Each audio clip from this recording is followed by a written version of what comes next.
Halo anak-anak hebat, kita bertemu kembali dalam pembelajaran PLBJ. Materi kali ini akibat bahaya banjir dan penanggulangannya. Selamat belajar. Akibat bahaya banjir. Banjir merupakan peristiwa meluapnya air ke daratan yang biasanya kering. Banjir dapat memberikan dampak serius bagi manusia dan bagi lingkungan. Beberapa akibat banjir. Yang pertama, kerusakan infrastruktur, jalan, jembatan, bangunan, dan fasilitas umum dapat hancur atau rusak parah. Sistem listrik dan komunikasi sering terganggu.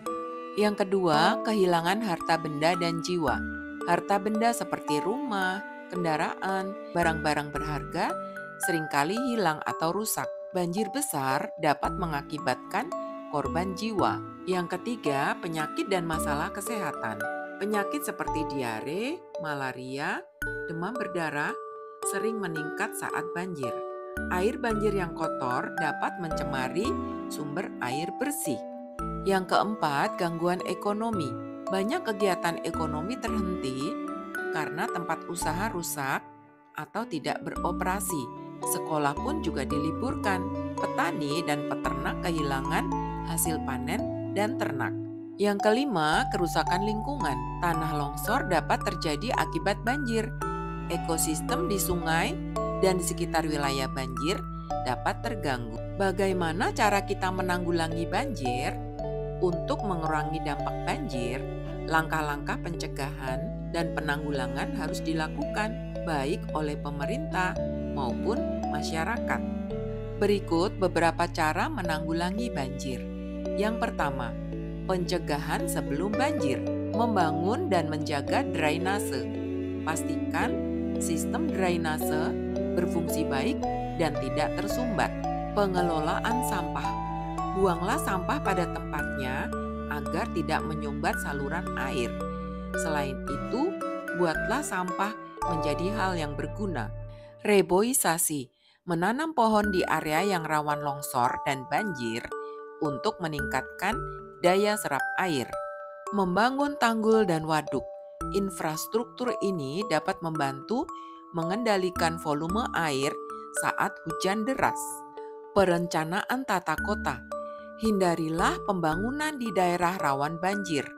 Kedua, tindakan saat banjir. Segera evakuasi ke tempat yang lebih tinggi dan aman. Sediakan tas siaga yang berisi makanan, obat-obatan, dokumen penting, dan alat komunikasi. Matikan listrik untuk menghindari risiko sengatan listrik dari air yang terendam. Yang ketiga, pemulihan pasca banjir. Bersihkan area setelah kena banjir dari lumpur dan sampah.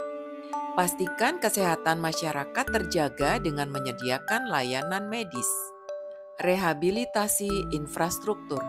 Segera perbaiki jalan, rumah, sekolah, dan fasilitas umum lain yang rusak.